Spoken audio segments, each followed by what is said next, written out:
Hello, hello, everybody. Welcome back to Reality Realness with 3 S's. I'm your host here, Chantele Francis, here with my lovely co-host today, Phil. How you doing, Phil? I'm doing good. How we doing? I feel like I missed you. It's been a while. I know.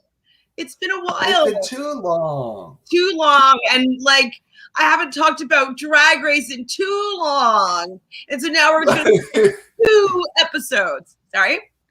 Woohoo! 2 episodes. Yay, But finale. I know. But It's over. I really can't believe it's over. Yeah. It's been, I guess we've been doing this for over 2 months now, which is pretty impressive, I would say. Yay! Yes. Yay! If this is your first time on Reality Realness, well then welcome. Please do us a favor and do a little subscriberoo over there. We're covering a lot of reality television and we love joining you in the conversation. So let's do this together. So what was that? Episode 9 was a couple of weeks ago or last week? Yeah, episode 9 and episode 10. So yeah, I think we should start with 9. Yeah, let's start with 9. Get going. I might as well. And it's the top. Let's do it. Last week was the top 4, and I was just saying that I wasn't really excited by Ellie being in the top 4. Ahura was sent home. I'm still pretty upset about it because I'm more excited about Ahura's drag. She might not be the funniest. Might not be the best actor or whatever, but I am curious in her creativity with her looks that make me want to see more of her. So I was kind of sad that she ended up going home. She didn't do a great stand-up comedy routine. I get that, but her looks were really good, and it's part of my enjoyment of drag queens is seeing what they're going to be wearing. So what do you think about Ahura going home and Ellie now being in the front?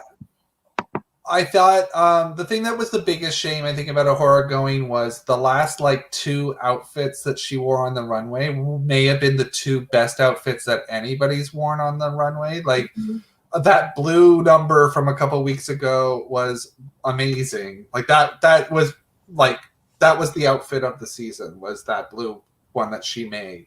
And then, the white outfit, I still think that was the best one that was on the runway for the thing, and Ellie's is questionable. That might have been Ellie's worst look because Ellie's been pretty strong with her looks on the runway, but that was probably the worst look that she's had, and she didn't do great in the stand-up.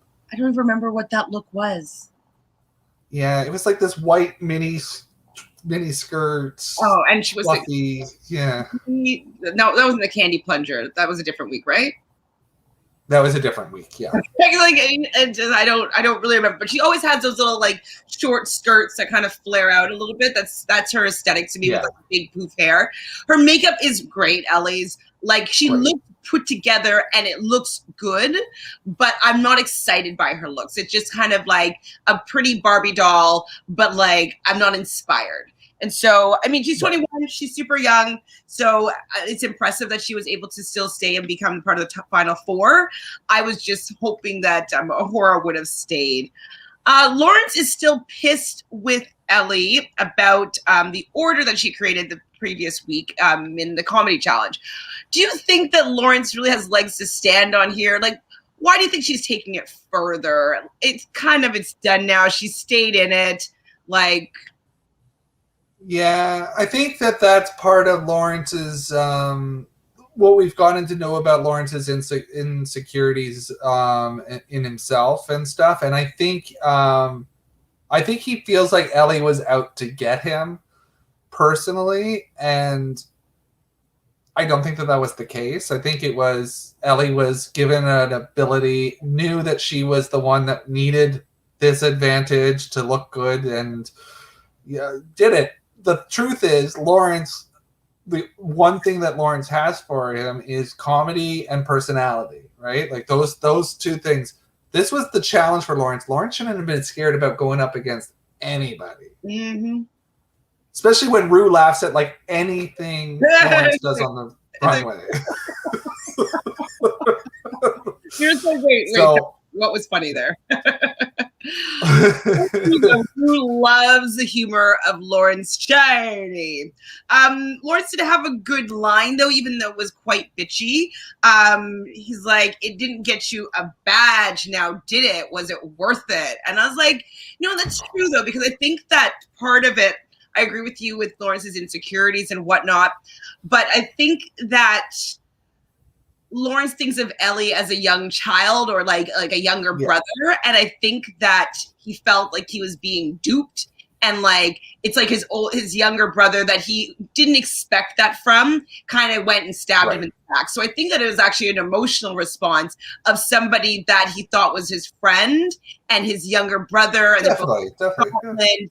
I think that he took it more personally because like of their actual relationship. And so totally agree with everything that you said, but I think that's a little bit of an added layer to why he was so upset and emotional over it. Like, get over it, Lawrence Cheney. Get over it.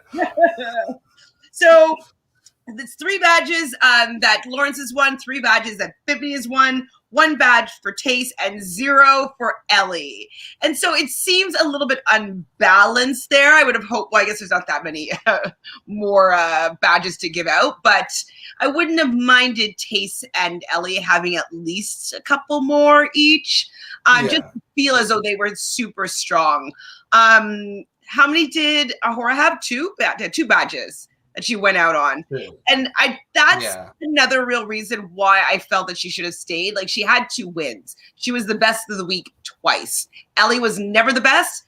She was never the worst, but you got to be the best sometimes. Right. I think, anyway. And the one that Tace won was the one that like Lawrence and Ahura also won. Exactly. Because it was that group one. So yeah. I mean, I love Tace, but I think Tace. Ahura is better with the looks than even Tace is. Tace is gorgeous and she dances well and she has a lot of charisma, but she's not the most well-rounded. I think that Ahura is more well-rounded than Tace, to be honest. So Rue comes on the screen and asking the queens to deliver the drama. She comes into the workroom in not my favorite look, the orange toque / beanie. If people don't know what a toque is, what did you think of his look? He's been very 70s lately, but this one I did not. Yes, cute. This was a different look. I didn't quite get it, but whatever. It was something different. Something different. He gets to wear a lot of different things as a man and a woman, so he's actually really lucky, because one of the things that I love about working as an actor or working in the arts is the fact that I always get to like wear makeup and dress up and try on new things and be a different personality. So he is living his best life, even if we don't love all of his outfit choices. Like, he's doing what I've always loved to do, and so he's still really lucky, even though that look was not great. Sometimes they don't all work. So he feels as though role playing could be an effective way to repair relationships. And why? Because everybody loves puppets. That's right. Which we always love. Even though I didn't love this actual puppet segment, I've laughed more or found the jokes better in others. We did a puppet one already this season, right? No, this is the first puppet one. Oh, they did shade ones where they did shade at once, and then they did a reading challenge too. Yeah. Oh, but with the shade, did they have puppets? Like I felt like I remember them dressing. No, they had to do food. Remember, they had to like give a dessert for each person. Okay, yes, or something like that. Yeah. And then they were still pointing fingers at the other people, so it just seems similar. Yeah. Okay, I'm like, didn't we do this already? I feel like I've seen this before. So Ellie sticks her hand in the hole and she pulls out Tace. I was living for Tace's jacket when she pulled it out. I was like, yes, so cute. Jacket was really that jacket is the jacket, Of all the confessionals, Tace's look in the confessionals is like, that's the look. I have to go check and see if my mom still has it. now that I think about it, because I think I have a jacket like this from when I went to England when I was like 13. So this is like almost 30 years ago. And it's kind of like that, but it also has like fringe that hangs down, like this like purple suede fringe, and it just had different patterns. Yes. And it's the same shape. And so like that kind of like bomber jacket with like the big collar. I need to go see if that's still around because I forgot about that look until. Because that would work. You can make that work now. I'm going to take for Halloween, guys. That's it. Actually, that'd be fun.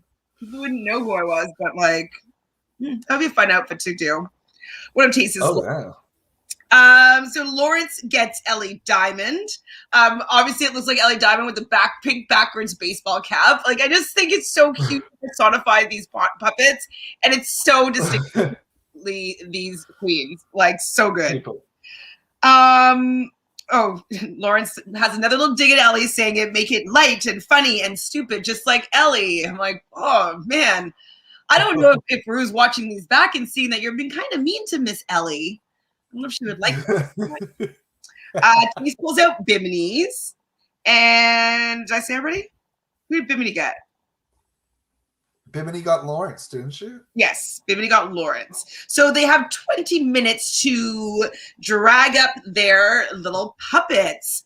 And I mean, this is so cute. I enjoyed it immensely, but I didn't really care for Ellie. It could just be because I'm not down with Ellie and I'm not vibing with her as a drag queen. I think she's a lovely human being. But I didn't think she was very good. Did you think she was funny? She was doing taste. I don't really remember it very well.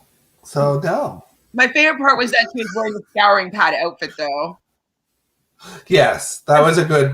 Yes, that's a good bit of shade. Yes. Yeah.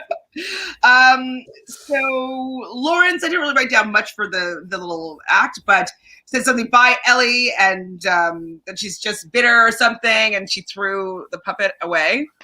I was like, ugh, yeah, yikes. Bimini's making fun of Lawrence a bit in that all pink outfit, it was pretty distinguishable. Lawrence. The previous week, which was really funny. What did I write here? Oh, Bimini says that's going down like your snatch game. I was like, oh, shade. And then Taste with Bimini talked about veganism and MSG. Not that funny, but I think I liked Bimini's the best, and I wasn't surprised that she was the winner for the challenge. Did you agree with that decision? I agree with that. Yeah. It was so funny. But they have to give out roles. So what the maxi challenge is they're going to be doing Beast Enders, and it's going to be a play on British soap operas. Now, are you a British soap opera fan? Yes, but I haven't watched EastEnders for quite some time. I used to watch EastEnders when I was a teenager. I used to love EastEnders. I have been watching Coronation Street since I was 3. Probably. Yeah, and I still watch it every Sunday. I binge it. I love Coronation Street. Like, love it. Family used to make me watch Coronation Street like back in the day. So I might have watched maybe a few episodes. I probably have watched more than I actually know. Is it possible to binge it, or is it just too many years? How often is it on? Is it on no. So you honestly, with Coronation Street, to be honest, you can start watching it at any time and you'll just get hooked into it after you watch like a week's worth. Like, I need to go to the beginning though. I need to see it. Oh, that's a long time ago. That's like 1960 or something. Don't go all the way back. That's too far. Like the 80s, you know? Yeah. Oh yeah. There's some good stuff. So. I just I remember being like, you gotta watch it, and like so I'd watch it sometimes. But I don't really fully remember it now. But I hope if I went back and started watching it, I'd be like, oh my god, I remember this. Oh yeah. Oh my god. Like I loved like the Platt family and the Grimshaws and Gary Windass and all that fun. Like it's great. It's great. I love soap operas. I was definitely a fan of Days of Our Lives and Y&R. So I watched those for years and years. GH. operas. I was a GH fan for American soaps. I love General Hospital. Really? I've never watched it. Like it's just, wow. it's not that people only really watch those two. There's another one that people watch as well, but I don't. All My Children was one that had quite a bit, and yeah, it was like those were like the big four. There was like Guiding Light, but I don't know a lot of people that watch that. I didn't watch. Oh my gosh, there actually were so many soap operas on in the day. Oh, so many. Things came out. Oh my god, the doll, the doll that come to life. Timmy the doll. Timmy. I have recently though, I think I've told you this before, but started a rewatch of Footballers' Wives, which is a soap opera based around the lives of footballers in London. So that's a good one. It's pretty short. We went so far back that we got the DVDs. So we've been getting the DVDs off of like eBay or Amazon, wherever we can find them. And so I've been trying to put them in the disk drive of my computer. And it's like, you know that sound that you haven't heard in 20 years? It's like that, like, of the gosh. And then it just spits out your DVD. And we're like, oh, this is why we don't do this anymore, because it's not a functioning device. So yeah, I'm gonna have to buy myself a DVD player so I can watch these DVDs that I just Footballers' Wives. You can't find it online. Did you ever watch Emmerdale or Hollyoaks? Because those are also two big ones. Maybe it sounds familiar. Obviously, I've heard of it, but maybe Hollyoaks, but definitely Coronation Street. Yeah. I more likely watch it. Maybe EastEnders, but I don't think I watch Hollyoaks at all. Yeah. But I want to, though. I feel like I need to go get my history. Oh yeah. That's something I can get behind. Watching some trashy British. Trashy tea. And what I like about the British ones, there's none of that like on the American ones, they're a little bit more out there where like people come back from the dead and all of that stuff. Like the stuff that are storylines in the British ones are like things that are just like everyday people go through, which is like, why is this a storyline? It would not work over here, but it's great. Totally. I think that's what I do like about it, is that you think that these are real people. Same with like Footballers' Wives. It's like we thought it was a real show. We thought it was a reality TV show when we first started watching it, because it was so like real and it wasn't like glitzy at all. Like we were confused, and then we're like, oh, we actually found a gold mine. We found a gem. So they're creating an iconic British soap opera called The Queen Dick. It's a pub. And so Bimini gets to decide and give out roles to the people. So the roles are Scat Slater, the landlady, Thought Bottom, Karen Bitchell, and Phyllis Bitchell. So in that same order, Bimini, Ellie, Tace, and Lawrence decided on those roles, and there wasn't really any fighting. Maybe they're traumatized by the previous week with Ellie, but like everybody was pretty happy with who they got. No complaints. Yeah.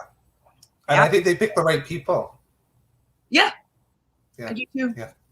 So Ellie approaches Lawrence, which we were waiting. This has to happen. And about how she chose everybody the previous week, and they kind of seem to make nice. They did a little elbow to elbow just to remind us that it's COVID times, and and very nice. Oh my god! But my favorite part of this episode. Okay, do you think? Let's see if you can guess. What was my favorite part of this episode? It's got to be Taste with the boob. Yeah. Yeah. And the music. And the different shade. It's great. Like walking, and she's all like, "It was so funny." You liked it. The music was like softcore porn, but like kind of music. I don't know. It was so funny. And just like.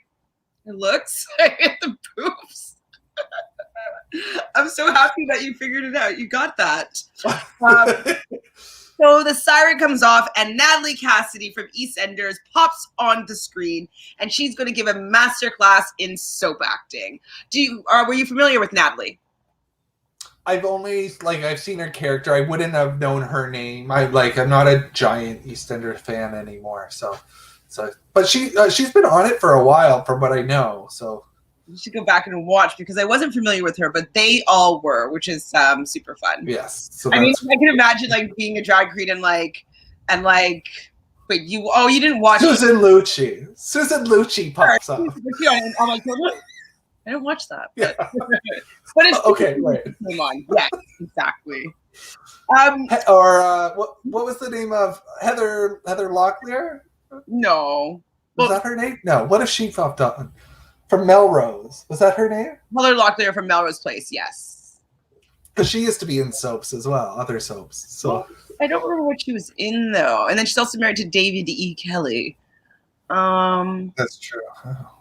I only really know her from like Melrose Place era that I can think of. I thought she was in Dynasty or Dallas or something as well, like as a youngster. Yeah. I think you're thinking of Heather Tom, who was on. She played Victor Kiriakis's daughter on. It's who I think the Heather we might be thinking of, unless you were thinking of. Maybe. Because she was bad. That was bad. Heather popped into my head. Yes. So Bubbly is in the fridge, and they had to do it. Bimini had to do it angrily. Taste had to do it terrified. Ellie horny, and Lawrence hysterical. Did you think any of them did a good job? Could you tell that the Bubbly in the fridge was any of those other emotions? Oh yeah, I mean I could tell. Yeah, they did okay. I didn't think like it was like master class here of how to do it, but it was funny. It was fun to watch. It was, yeah, I agree. It wasn't. They didn't really learn too much. They kind of, I guess, all they learned was just take it too far and like go out of there, and that you can make any line mean anything, which is a typical acting lesson. So it was all right. But then we go to rehearsing with Miss Michelle Visage, which I would probably be really intimidated by her. I feel like her critiques are scarier than Rue's. Yeah. She doesn't mind telling you what she really thinks, which is great. But Ellie and Lawrence were just forgetting their lines over and over again, and it was actually got a little bit uncomfortable, just because. And I thought Michelle was actually quite kind about it. Like she didn't seem to be getting annoyed or like that it was going to affect anything. But like I was getting nervous for both of them for the fact that like they weren't really filming a good. It didn't seem like they had a good take, you know. No. Good. No, not at all. And Michelle did call Lawrence out a bit, saying that she's in her head, which is one of the worst things to say to an actor, because in order to do a good performance, you have to know your lines really well, but then kind of let it all go and just have like faith that it's in there and it's going to come out. And so if you're in your head and you overthink everything, you actually just start forgetting everything, and then the panic strikes in and it's just not good. So I'm hoping at that point to defend Ellie, I can imagine in that situation when somebody is constantly forgetting their lines, you start forgetting your lines because you're like, well, where were we? Like we kept making mistakes here. Like, where are we going? So I can see why she was also making mistakes in that whole thing, because that's tough. But what that says to me is that they both didn't learn their lines. Did not. Because they were apologizing to each other. They had that storyline to work on. That's true. But also, like, if they knew their lines a lot better, or at least Ellie did, she wouldn't be thrown off by Ellie being thrown off. She would be able to keep them in pace. And so that's usually where you rely on your scene partner for them to know your lines, so that, you know, they can lock eyes with you and they can get you back on track, or they can do something that will jog your kind of memory and you'll remember what the next line is. It's kind of like everybody freezes up sometimes. Like you could be on stage in real life and you just forget all your lines, and your partner on the stage sometimes has to, you know, lob it over to you. So yep. It's happened. It's terrifying and it sucks, but it happens all the time. So yeah, I didn't think it was fully that much of an excuse, but I do agree that it can be challenging if the other person isn't as prepared. But I don't think Ellie was enough prepared to be able to. Prepared, no. So they're back in the workroom, And Bimini finds a pile of letters, and I thought the letters was really sweet. They're from all their mums, and so each of them read a letter to one of the other ones. Did any of the letters kind of stand out to you? You're like, oh shit. No, I mean, I think that they were all really nice. I thought that for some reason, I think we heard Tase's, right? We heard everybody's, yeah. Like I thought that Tase sounded like he had a really nice relationship with his mom. Like his mom just seemed to, like, right when he was little, get it. Yeah, let him do whatever he wanted to do, which is like pretty awesome. You know, I like that Bimini's mom says that she was always early for playgroups, so she could have like the prettiest princess outfit. So I was like, that's really sweet. Like, Lawrence's mom's name is Phyllis, which is interesting. So the fact that she chose Phyllis Bitchell is probably in homage to her mom to a certain.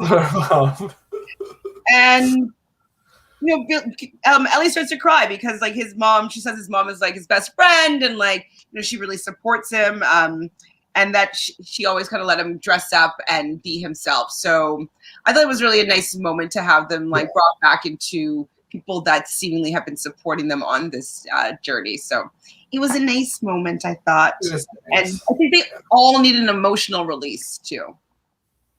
Yeah, it's like no, it's nice, and it's nice for us. As like the viewer, right? We get to know them, so it's nice. You get to be rooting for them, being like, yes, oh, you're from a good family. So I don't remember. Oh yeah, I do remember it. I said I love this Rupaul number, but it was all gold and like kind of like a bronzy color, and then her hair was like a beautiful. Yes, I thought this was a nice look, personally. And so the runway look is Panto Dames. Have you heard of this type of drag before? Oh yeah, so yeah, I've heard of this type of drag. So based on of course on pantomime, on that sort of person in drag character in these pantomimes that will come out. Usually it's like people that will take on the role of like Cinderella's stepmother. Or you know, the author, the narrator of the story, or things like that. Like they'll take on that role where it's obviously somebody. Usually, it's like the villain of the story, but sometimes it's a fun character, a nice character, but that leads the story. But they're in drag, but everybody's in on the joke. Like it's nice. So it's a fun way that drag sort of got into the theater for youngsters to see. Right, young people to. Right, with youngsters, that's cool. Yeah. So yeah, and so then now, it was great. Obviously, like I mean, the looks, we'll go through them. We'll go through the looks. What they did. But yeah, I thought they did a good job. They did look the part. All four of them did. Well, yeah, I looked it up, and I've just seen like the different type of makeup, and then I was like, okay, I understand what this is. Like, I know what a pantomime is, so then Pantodame, I kind of figured it out, and then I looked it up, and I was like, oh, okay, I got this. And so I thought that Lawrence did a really great job with her pantomime. The sewing machine on her head, I really liked the belt of the measuring. I thought it was very cute, well thought out. And then she bends over and it says, he's behind you on her, I don't know if they're knickers or they're, what? I don't get it. So in pantomimes, when like a character will come out and they'll be like, ask the audience, well, where is he? And they'll all go, he's behind you. And then they'll go, no, and the person will be gone. And then they'll go, where? They'll be like, he's behind you. Like, now I get it. Thank you, though. I actually was like, what is behind you? I know exactly what you're talking about now. That's hilarious. It's very funny, Lawrence. Very funny, Lawrence. Very funny. Taste comes out of like a blue fairy Tinkerbell type look. I thought her makeup was really pantomime, but outfit wise, it didn't jog pantomime as I was expecting it to be. I know she was kind of stepping outside of the box there with her look, but I think that if she went more on the nose, that the judges would really have respected it and liked it, that she actually didn't just do sexy body or sexy like body, but like she did the camp with like the skirt or whatever. That's exactly what it like. I mean, that's what it is. It's camp. It's the comedy queen campy look for like the theater, right? And she did do one that, like, I mean, I have actually seen people dress up as the Tinkerbell, as the funny fairy, and it's a guy and all that, but it's not the typical dame that it is. And so I think she hit it, but she didn't hit it. But I did think it looked great. It looked great. Yeah, she was gorgeous. Her makeup looked really great. I think if she had pushed it to not look as beautiful and she looked a little bit more butch or masculine, I think that would have sold it a little bit more. Maybe heels, maybe wear like a Ginny Lemon pump, like or something a little bit more stompy. That would probably have sold even that particular look that she was wearing. I think she just looked too elegant, and I think part of the humor of the Panta Dame is that it's clearly a man dressed as a woman.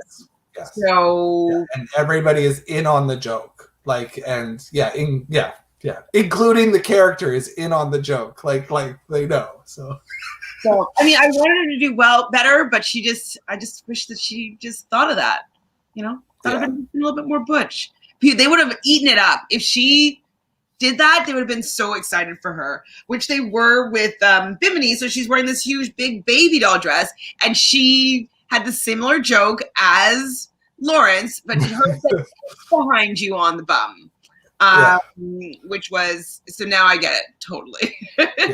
It's behind you. What do you mean? I definitely feel that I've had like performances where I've screamed "It's behind you" or "He's behind you" before. So have you ever? So in Toronto, have you ever like the Ross Petty productions with like when they do Cinderella or Sleeping Beauty? They'll do like every holiday season. They'll do a fairy tale, and so you should go. They're so good. Like especially if you got like little nieces and nephews or kids around you, take them. It's so much fun. Go on. So random. I have my phone on airplane mode for that particular reason, but I took it off because I needed a text message. Okay, sorry. Continue. Ross Petty? Ross Petty Productions. He used to be actually the person that a lot of the times would be the person in drag in a production. But yeah, no, definitely check it out because they do it. They've been doing it at least since 70s, 80s. So wait, have I seen it? Watch me have seen it. Like because I went to an art school, I've seen so many shows. You must have heard. Yeah, you must have heard about it. Because I mean, it's Toronto. You know, there's people in Degrassi that were in them sometimes. Like, there's always like somebody's famous in it. I'm definitely gonna check it out because, like, I love seeing shows in general. Awesome! Thanks for the new venture when we're out of COVID. And look at this! I keep giving you things. Like, I'm getting paid here. And then we have Ellie. I thought it was a pretty camp, royal, Queen of Hearts type look. I thought her makeup looked really great. Her outfit was also really great as well. Like, I thought she looked good. I did. Yeah. I did agree that it wasn't, compared to like Lawrence, it could have been a little bit more funny, but yeah. Yeah, like she looked too pretty. I think I wish that pretty much all of them like just were a little bit less polished. You know, that would have been to me made it more in the vein of things. Just a little bit less, you know, Yeah. a little bit more like, oh, it's not a drag queen, it's a man that doesn't really know how to do his makeup that well or something like that, but do it a really bad version of the makeup, you know? Yeah, yeah.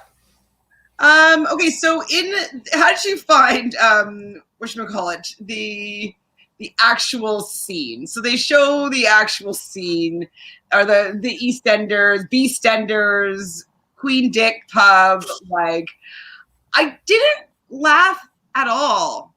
No. It was funny because coming into it, I was like, oh, this could be like something that we're always going to remember. Like, this is going to be really funny. And yeah, I just kind of was like, it was okay, like, but it wasn't like anything that like I'm attached to. Like, I don't feel like, I feel like it happened, and I like, honestly, it's been a week ago, and I don't really remember much of what happens. Yeah, it was okay. The only thing It wasn't crazy funny. I only really remember is Bimini cleaning on the floor, like in a very seductive way. Yes, yes. That's it. And Tace's big hair, I remember. I remember the what was the deal with the mannequin? Yeah, the mannequin leg. I remember that, but I didn't get it. I thought what my favorite part actually about it had nothing to do with the queens, was the transition music of the put up, like, I'm just like, yes, drums, which is so EastEnders. That's so EastEnders. I mean, I like that, and I liked Bimini yelling as the landlady. Yeah, yeah. That's all I got, though. Yeah, yeah. So compared to Bing Dang Bong, it won't be stuck in my head. Not even close. So pretty much loved Lawrence in both. They thought Tate's was beautiful, but not Panto Dame. But they were surprised with her acting, that she kind of went there and took it further than they were expecting. So that was good. They thought Bimini's runway fashion was adorable, and they love that she did the bloke walk, which is kind of what I'm saying, is like, remind people that like, you're not that feminine, you're not that polished in that way. And Ellie thought that they thought that she would have been done more with her makeup, but more with her outfit, kind of like what you were saying. Like, it was just a little bit underwhelming with what she could do with it. So I can agree with that, even though she looked pretty and it looked nice. She looked great. It's just when we know her on the runway, when it's a character kind of thing, she goes for it, and she just didn't go for it this time. So yes, okay. Yeah. Then it was Untucked, and I swear the funniest moment on Untucked. Okay, did you notice anything that was funny? I forget. Tell me what happened. I don't remember. Walking in, and Chase's wing gets caught in Bimini's hair, and Bimini's like, "Well."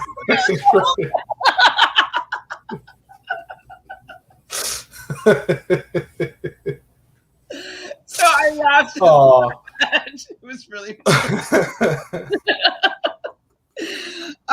So Tate's pretty upset, understandably, that she didn't really get great praise. Nobody got bad praise, though, but I think that she just wanted to be appreciated a little bit more for the effort.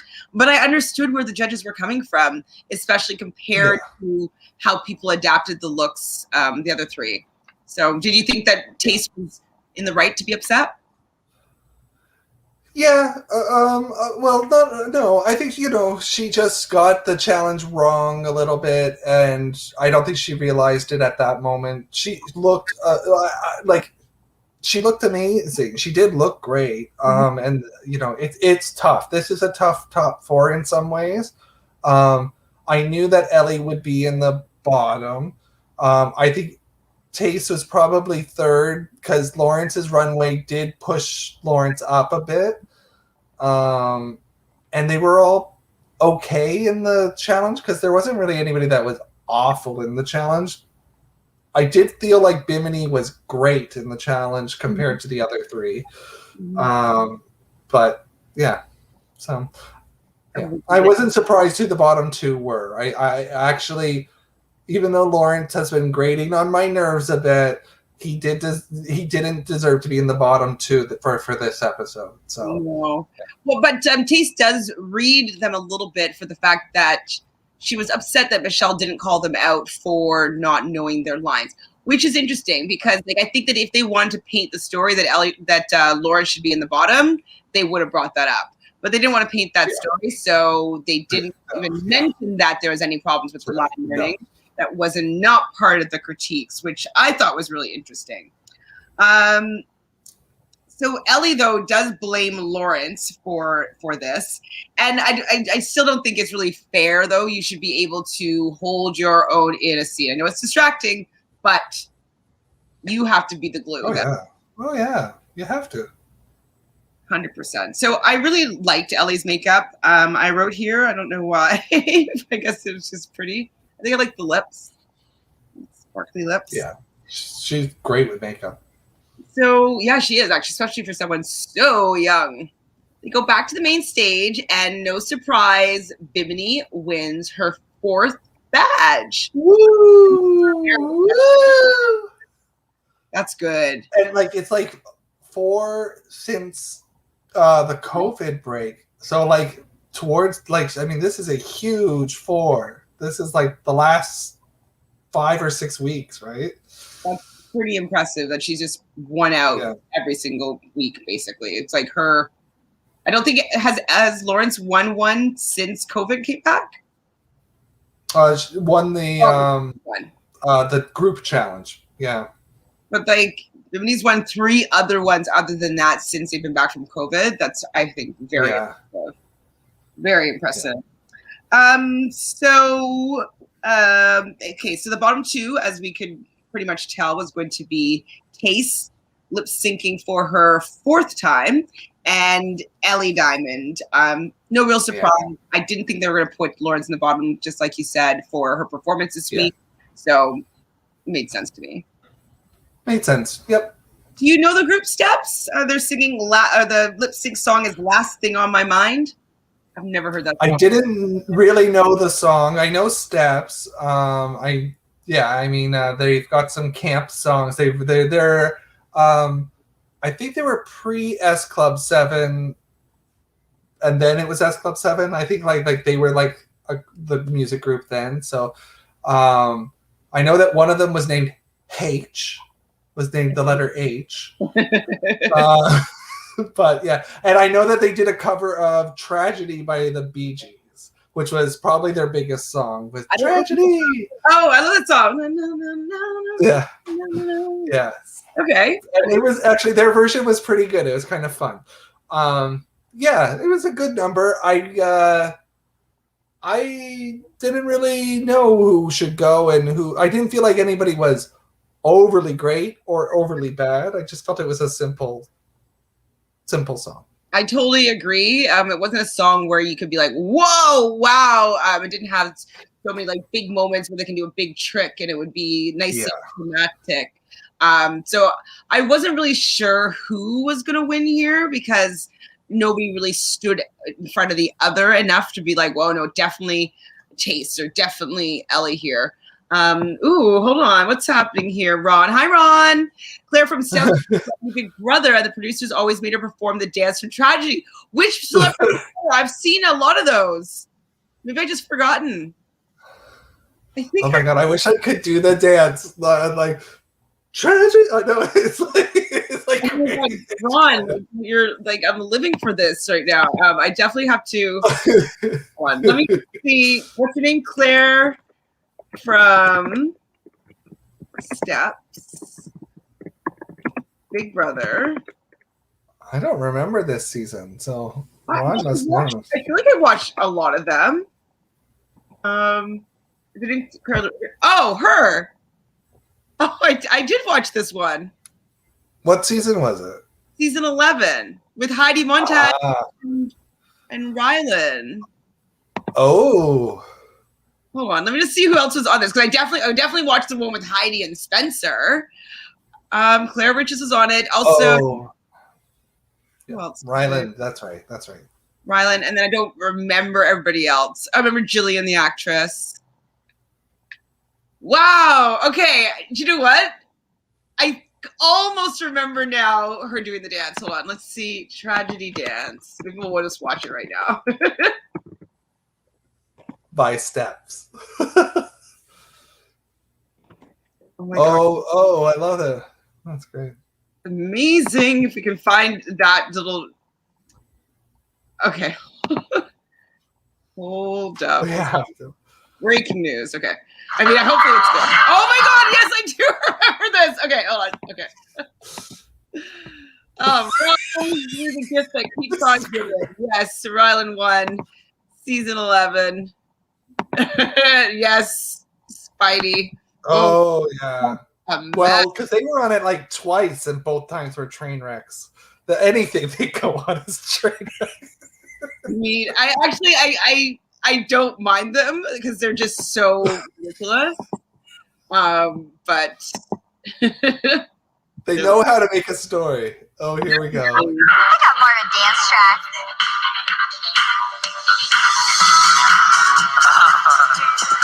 They got a dance song. We're gonna get a dance song. I think Trixie's the best. I remember this so well.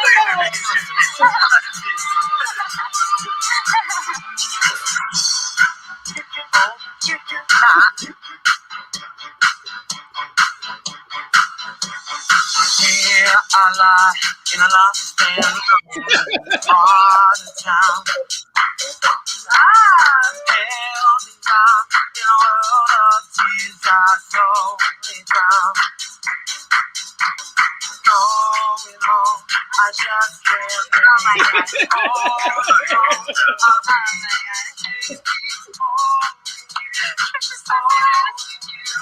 Loving you.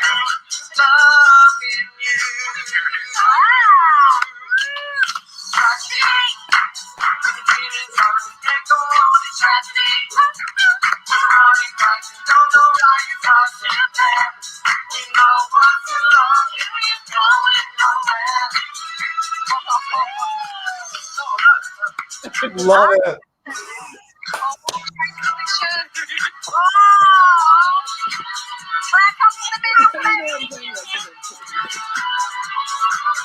Okay, that was amazing. I remember Fantastic. completely now. Thank you, Ron. Now that would have been a funny song. Why wouldn't they have chosen? Maybe they couldn't get the rights, but like that would have been a more entertaining song to do. I feel like it's just a little bit more upbeat, a little bit more memorable. I don't know. I just would have liked that song. I think better. I think they would have known it better. No. Say again. It wasn't the best song. Maybe it was better than the Cat song, but I don't know. Yeah, Jeez. that was not good. But speaking of, wait, you should. Oh my God, absolutely! Oh. I love Celebrity Big Brother. Now, speaking of celebrity seasons, have you guys watched Celebrity The Circle? It just came out. Like it's only 6 episodes long. Celebrity Circle UK. Have you watched all the other? No, I didn't even know this was happening. Have you watched all the other the circles? Yeah, we've watched quite a number of them. Yeah. 2. Oh my God. And then they just had. Yeah, and then the American one. Yeah. And then so like a week ago they launched the Celebrity Circle UK. It's so good. And then I think a few days ago they started season 3 of the regular Circle. Wow. It's anyways, I really recommend it. If you want to watch it, I don't think that it's a big secret, but you have a VPN, I'm sure, or you can figure out how to get your hands on one. Oh yeah, we'll find it. Well, look, yeah, I'm sure Ron knows. I just didn't know about this. You go to Channel 4 with your VPN on UK, and you just sign up for the site. And so I just signed up and I put in a UK address, and I have Channel 4. So I'm about to go and start watching all the series that are on Channel 4. Oh my gosh. They said it's UK streaming channel, and I'm like,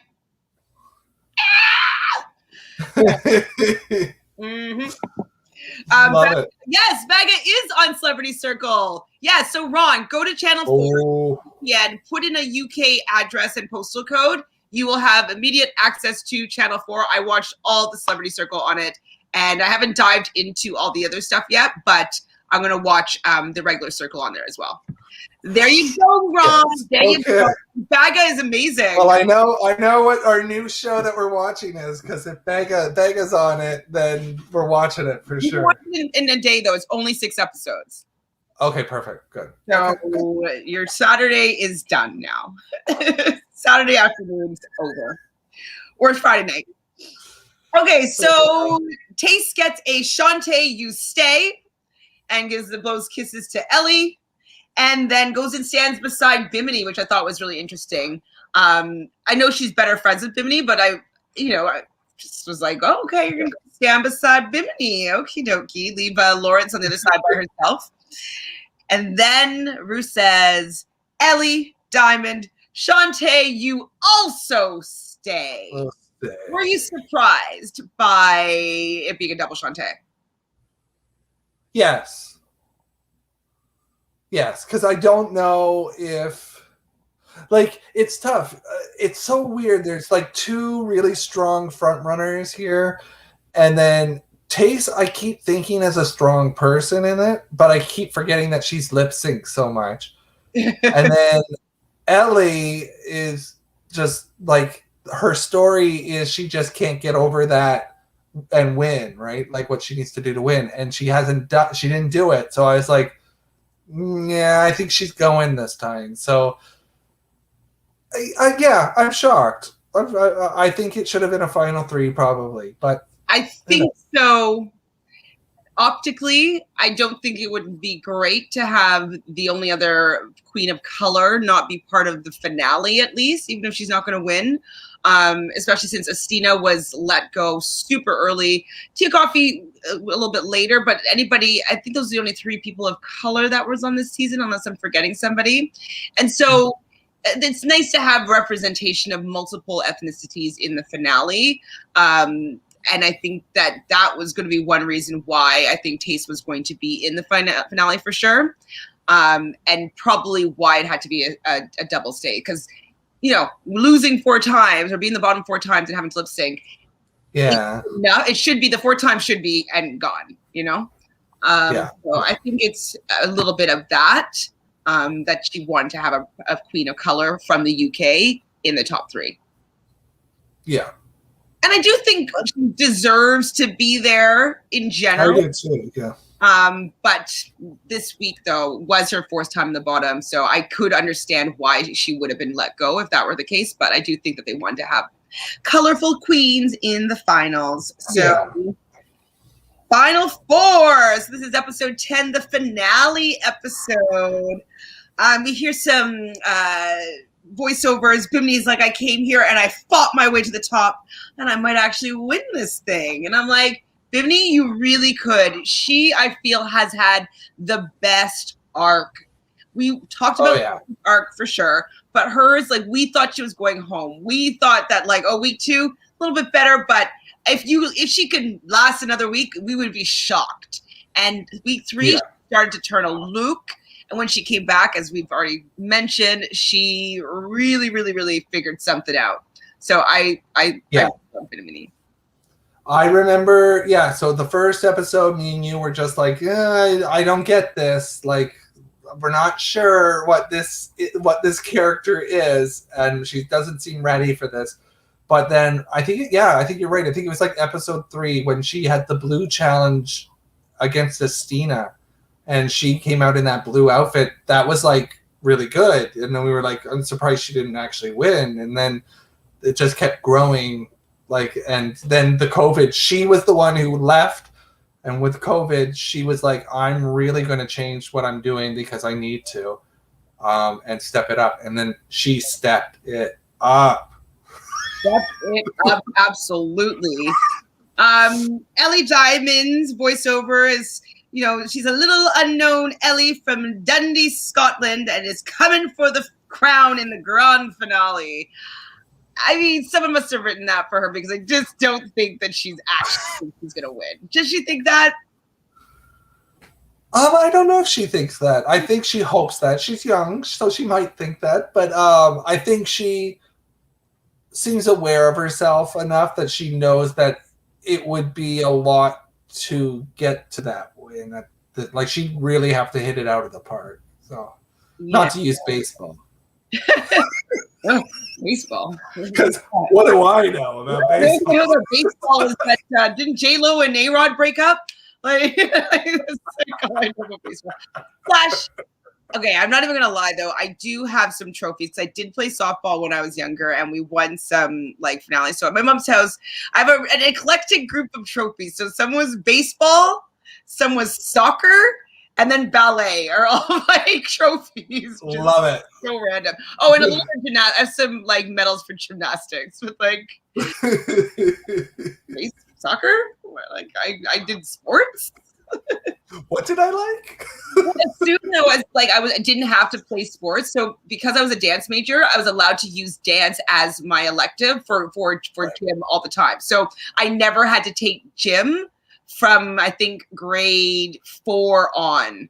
I think grade 4 I had to still do gym, and then grade 5 we got to have a major. Grade 5 was a drama major, so maybe I still did it. No, I did dance classes though, so I didn't have to do gym.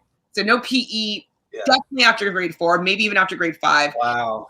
And then I just was always a dance major. I mean, I danced every day of my life. I was definitely getting some physical activity in, but I didn't have to get out that floor hockey stick and like climb ropes and play dodgeball. The like scoop ball. Scoop ball. The boys though, this is so bad. So like they all go through puberty, of course. And I just remember in grade like 6 where guys don't really control their bodies. And the girls are all wearing their sexy bodysuit, not sexy, but like bodysuit and tight clothes. And the guys are also wearing like their leggings with their like gymnastic slippers and a white t-shirt that's too short. And sometimes they got a little bit excited. It was really embarrassing for some of the young boys at 12. So that was one of my memories. So being a youth in co-ed dance classes. This is my life. No comment. This is my life. So Lawrence, she wants to represent Figure Queen. She wants to represent Scotland. She wants to represent Glasgow. She says, Bimini, Ellie, Taste, back off. And I kind of believe her. I'm just kind of like, you know what? She definitely has been doing what she came here to do. And so she has it, and she's had a few times where she's been on the bottom, absolutely, or like not doing as well as she probably predicted for herself. But I feel like she always had her eye on the prize. You know, she always was focused and knew she did have a belief deep down that she could actually get there. So I believed her in this voiceover. Oh yeah, I feel like she's so we always get like drag queens that come on and they like the show and they know stuff, and then there's like some queens that like they get this show, like they know what the production is about, they know how to sell themselves, they know what they need to do to get camera time. She's researched this show coming into this, and she knows. She knows. Like, I mean, she had many storylines, an A, B, C plot. Like, she knew what she was doing. Well, so.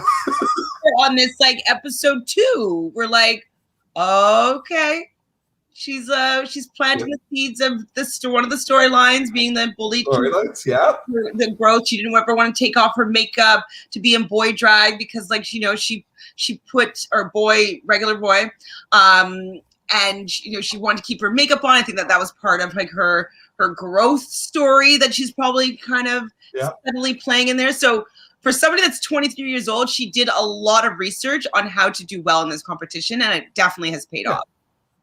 Definitely.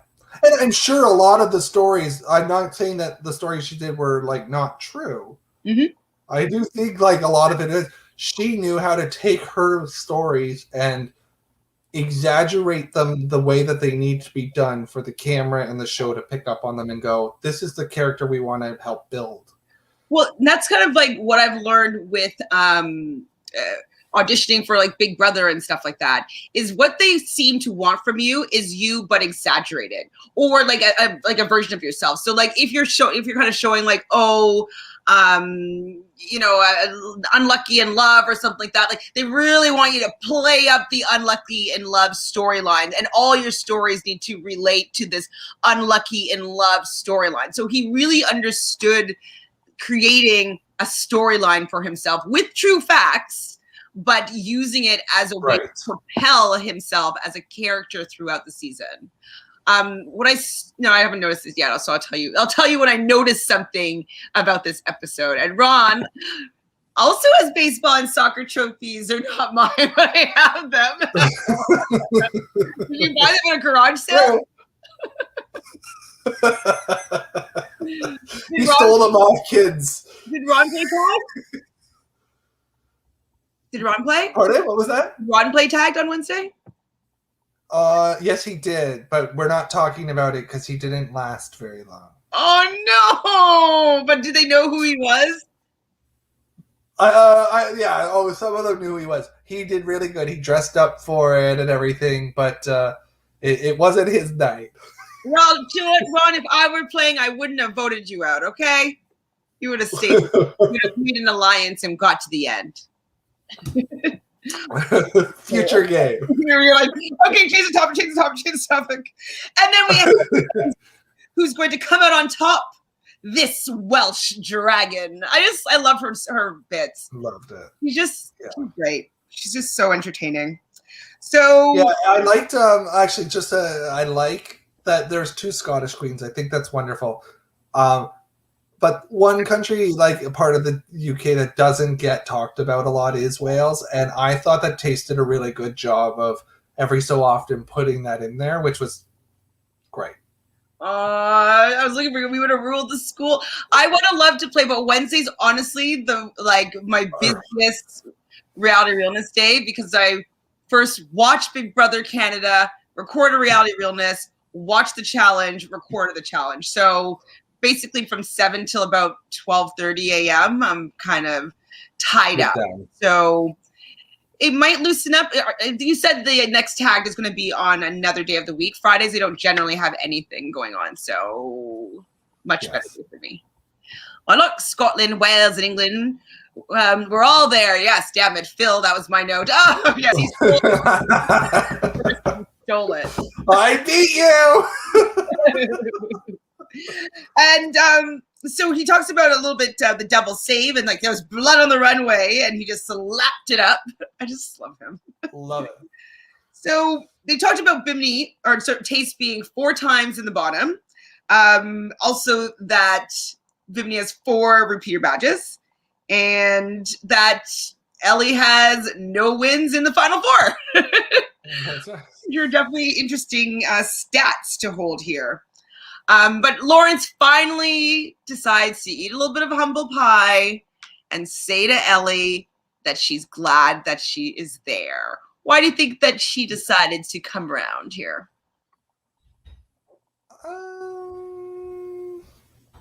I think she's being real. Just being real.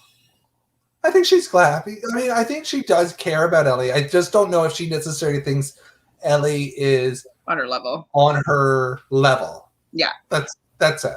Yeah. And I think also with Ellie responding by saying, I called you up because you inspired me to do drag, and Lawrence did do a little bit of encouragement. So this kind of even plays more into the fact that Lawrence was disappointed that his disciple, his apprentice, came and kind of slightly stabbed him in the back within the parameters of the game, but it probably just didn't feel great. So I'm happy that it does seem this time that it's squashed.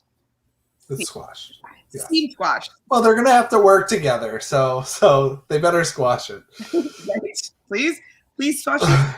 What was I have to switch my other pages. Where's the other page? Oh no, I dog-eared it, didn't I? I definitely felt that this whole finale, though. Tell me if you noticed. It was a lot of Lawrence narrating, I found. It seemed to me that Lawrence was telling his story of the final four. It didn't seem to me that it was anybody else's story. It seemed very subtly focused on Lawrence. Did you notice that as well, or is this just me being nitpicky? No, you're probably right. I didn't notice. I actually did note though that Lawrence and Tace I felt were getting more story. But I do actually agree that I do feel like Lawrence probably got the majority, and then I thought Tace got quite a bit, and then I was just kind of like, why aren't they talking about Bimini? I was focused on that. I was like, why aren't they talking about Bimini? Bimini's amazing. I know. I thought it was very clear on how this finale was going, pretty much from the beginning. But I love when they came into the workroom for the final time, and they have a group hug. It's group hug first, but they come into the room, and they did. Yeah, you know what I'm talking about. What am I talking about? Big Bang Bong. Yeah. No, they did Big Bang Bong. Yes. It was great. We talked for. I was like, oh, Horace not going to be happy. Ellie's in the band. That's true, though. That's not right, though. I don't know if Ellie was. I don't know if I'd feel right being Ellie and doing that part. That's right. But it was super cute. They got sisters. They really should have got sister to come in and do that part. She was copying Ahura. Dressed up as Ahura? Oh my god, that would be perfect. So it's the last day in the workroom. Rue comes on and talks about how, time comes on or comes in. Did she come on for this part? Well, she does say it's time to make her story up in here. So it's probably her on the screen. And then she walks in. Yes. On the screen. Hello. The final maxi challenge is going to be them composing some solo verses for A Bit of Love, which is Rue's song, some challenging choreography, and then join Michelle and him for a light lunch. Pretty standard to most finales. I think I liked best when they did the music video one with, was it Kennedy in the US season?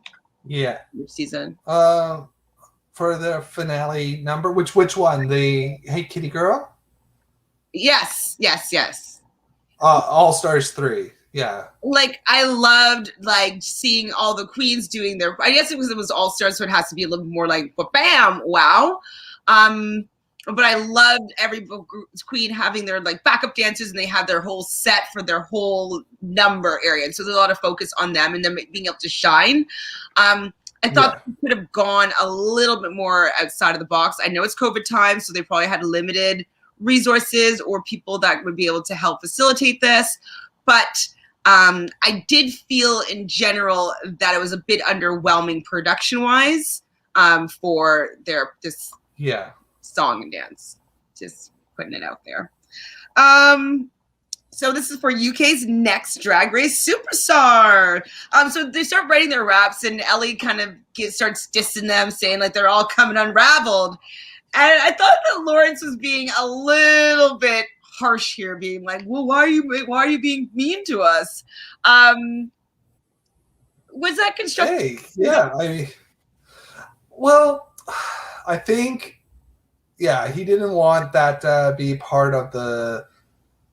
I don't know. I think that it might not have been a bad idea for Ellie to go that way, because that in some of these songs you do hear the queen saying why the. I think she had to do it in a way where she's saying why she's the best over the other three, right? So you make something like these people are good, but I'm the one, or something like that in the song. So you want to make sure that you're coming across.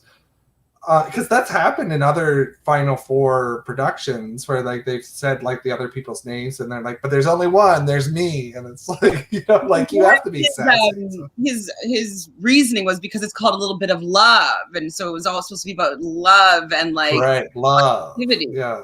So he even says that poor Ellie has white boy timing with her rap. And Lawrence, play nice. Little bit of love. Up first for her lunch with Michelle and Rupaul. So obviously, as usual, Rue offered her some Tic Tacs, and she's like, "Oh, I just had a big gulp of air already." And I was like, "Good, like, nice response to that little joke." She talks about how she got gawked at when she was younger, and that. Okay, what was the interesting piece of news that we got in this finale?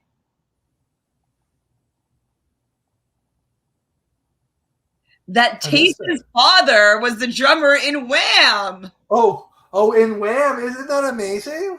That's amazing. Looked that up, and I was like, amazing. That's like pretty epic. I was pretty impressed by that. I didn't know that he was from like, you know, a famous family or anything like that. So I thought that was really cool that it just came up now. His name is Dion Estes is his father's name. Very cool. So Rupaul says, though, that that Taste evolved so much in the last 8 months and that he thinks that Wales would be really proud. And Taste, I think Taste should, though. I think that he's doing a really great job of showcasing himself, his family, and his country. So love Taste as a human being for sure. Ellie? I think my favorite thing about Taste, just because they're talking about this, I think my favorite thing about Taste this whole season has been when he does his confessional. Yeah, confessionals are. I just like the way he talks, and he's just like, he's so friendly to the camera. He's laughing, like he's like talking as if he's laughing with everybody. And yeah, it's very warming. Like, it's nice. I'm thinking like maybe it actually could even be him. So I think I told you that I'm writing a TV series right now about my life as a flight attendant, but it's going to be obviously a little more exaggerated. And one of my best friends, Karen, she worked for Emirates, so she has some stories that are completely on another level. And so I've been doing a lot of brainstorming of all the different stories to see how we can weave things through. But I think that Taste is such a great character that I've already written down that I want someone to have these little sayings that are just so like, what are you talking about? But maybe I could just have Taste in it. Because people from my airline anyways, but from all airlines or from all over the world at times, when my friend was doing Emirates, you know, people were from Canada, the States, like everywhere in Europe. Like, so people could be from all over. So I might change it from my actual company that I worked at and then make it to be an international airline where I would be able to have someone who is Taste. So maybe I'll just have Taste on it. I could probably make that happen. Let's do it. So yeah, I'm like, I need him in my show. Like, he's just so good. And like, he would be great as a flight attendant. Oh yeah. Oh my God. Yeah. That would be a TV show flight attendant, right? Fantastic. Yes. But like, there's people that are like him, like that big, and like, one thing that's part of WestJet, I worked for Sunwing, but WestJet, within the last 2 or 3 years, they allowed no genders to be specified for the uniform. So that could be something that maybe I'd play up through him, as like maybe having a little bit of gender, bending, we'll say, uses of the uniform or whatnot, which I think could allow him to have his personality a little bit more, like make it a little more fashion. So anyways, I'm kind of into having Taste being a flight attendant on my show. Which Queen had the best look. Did anyone notice that Tio's dressed up as Rude's drag race title look? Oh, okay. When we get there, I never noticed that. I had comments about Tia's look, but I'm going to see if I can pull it up because no, I did not notice that at all. No. Wow. I didn't notice. So who's next? So yeah, Ellie came in and they loved Ellie's big pink jacket. And they ask her kind of, how can you sustain your energy? She talks about self-love and confidence, and then her mom's her biggest hero. And that's the first season she watched was season 6 with Adora Delano, who's one of my favorite queens. She's so cute. And I also watched her on Ex on the Beach, and she's cute there too. And Danny as a boy, she's super cute. So I'm a fan of Adora. And so I'm happy that Ellie likes somebody that I like too. Now, what's the 8 count that she was mentioning? The 5. Sorry? The 8 count. The Ellie 8 count. Well, I mean, I think it's just something that like there's always like during drag shows, there's always that one drag queen that does that sort of routine that like that It's like, look at me, here I go, 1, 2, 3, 4, right? And then they start going across. It's like, yeah. And I think Brew was like, that's been done so often, but it was great to see a young person do it, right? Okay, got it. I mean, like 8 counts are a thing. I'm just sharing so many of my life stories today. But when we were younger, we used to go to I don't know if you know where Yonge and Eglinton is, but there was this donut shop that in the back they would sell to minors 60s of vodka. So we were in like high school and we would like get our $60 together from like panhandling at like as kids at Yonge and Eglinton. We'll be like, can we just get change for the bus? Change for the bus. So we get change for the bus to go and get $60 so we can go buy a 60 of vodka because we were going to like a party. And so we would go to the party, we'd be sitting down in like a circle. We'd all steal our juice boxes from like our lunches. And so like I had like a orange juice box and we'd pass around the 60. We wouldn't do that. We'd chug from the bottle and we'd do 8 counts. So it'd be like 5, 6, 7, 8 and chug 2, 3, 4, 5, 6, 7, 8 and pass. Like and then sip of the juice. Wow. So that's when I think of an 8 count, I think of. I hope your mom's watching tonight. Hi, Mom.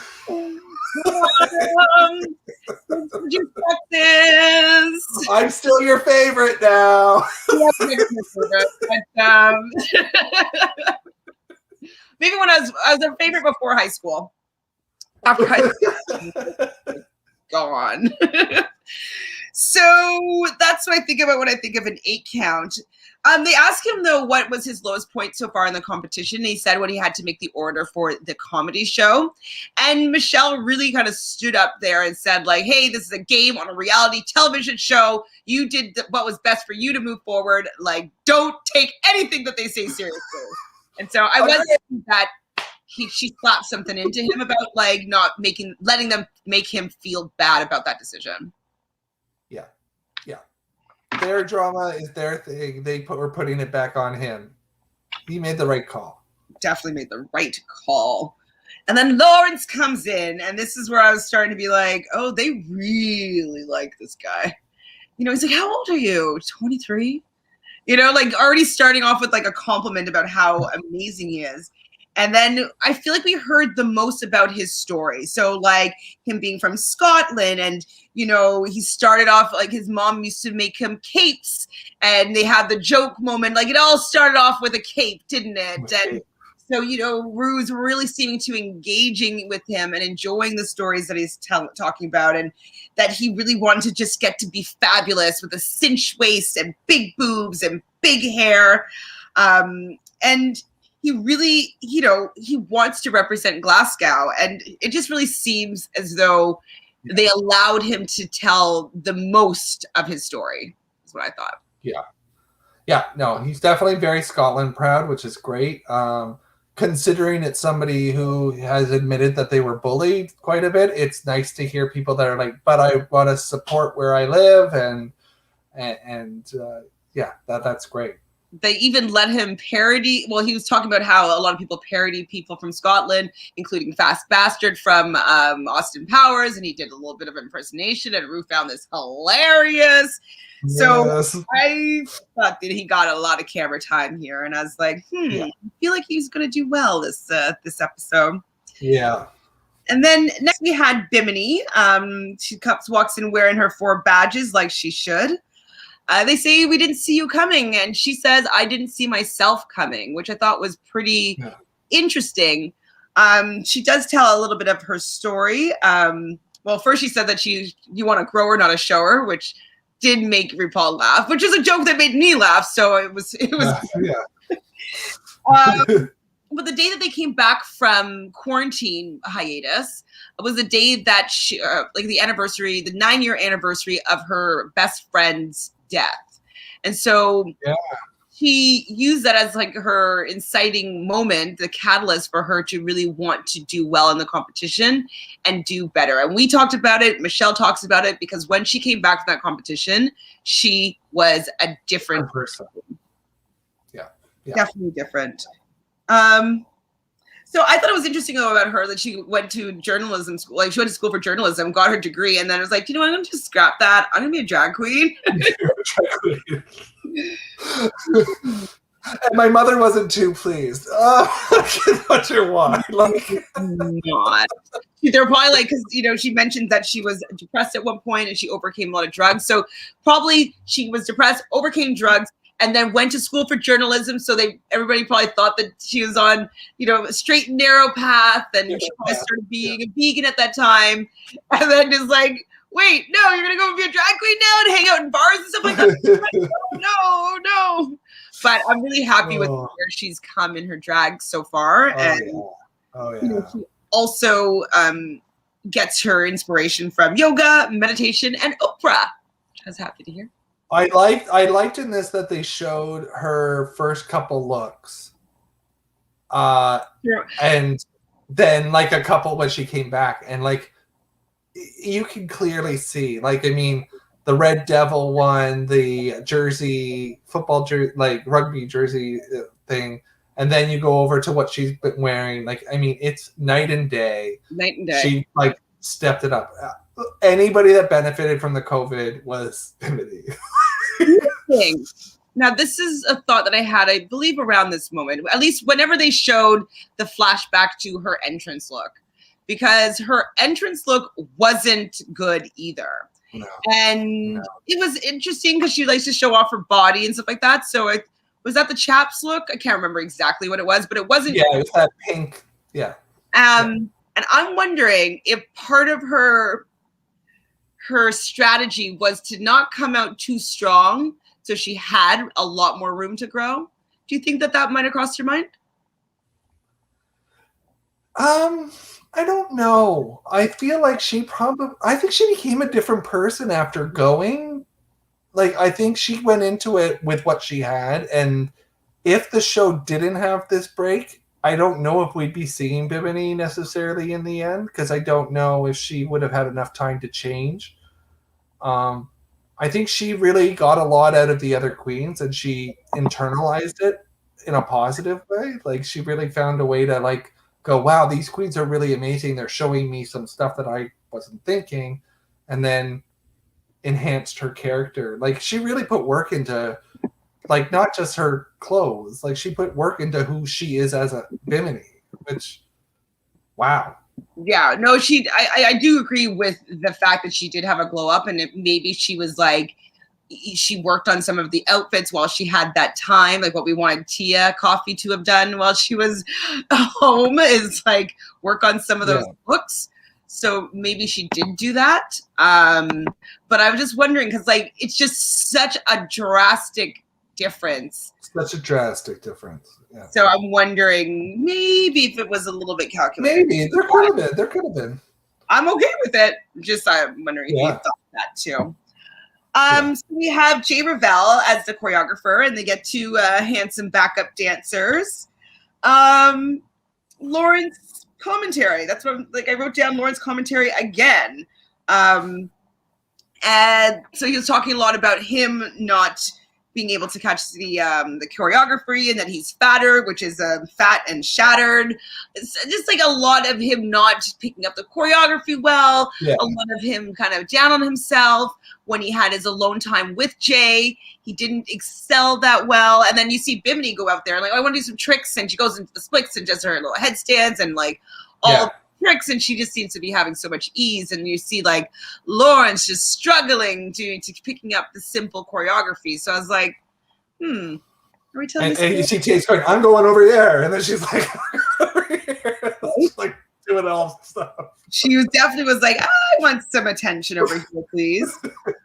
I couldn't tell if Ellie was good or not in her little moment with Jay. I was just kind of like, I don't know. That was okay. I'm like, okay, Ellie. Yeah, it was okay. Yeah. But Taste. So go ahead. Yeah, Taste was great. Yeah, she really. I wrote down. She really wants it. She really wants it. And I like seeing that, like, I want the title. I want it. So the next day, Lawrence wakes up with sore feet, and then she feels like she has pins in the bottom of her feet from the dance rehearsal. And I'm like, see more Lawrence narrative that like, oh, my feet even hurt now. Yeah. I'm sure they do, but like, I'm also sure that like there's a lot of commentary. So yeah, this is where I was thinking about Bimini's entrance look, and I wonder if it was calculated. So what did you think about Rue's finale look? Compared to the other outfits, it wasn't as great. I agree. I thought it was my feeling. The worst or second worst favorite of all the outfits she did in the UK. Yeah. What happened? I felt like she used she's like, oh, I'm out of my UK outfits. I've got to use one of my US ones.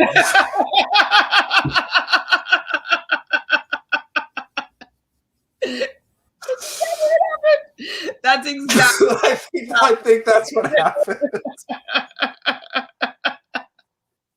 Or maybe Tia. Michelle looked great. Michelle looked great. Like, Tia, can you lend me a dress? Oh my god, that's really funny. So they're doing their dance, their performance here on the stage, and so I felt that Britney's looked like Britney Spears a little bit when they're starting at the back of the stage. I felt like Tace really looked like a rock star, and I didn't really make a note about anybody else's look.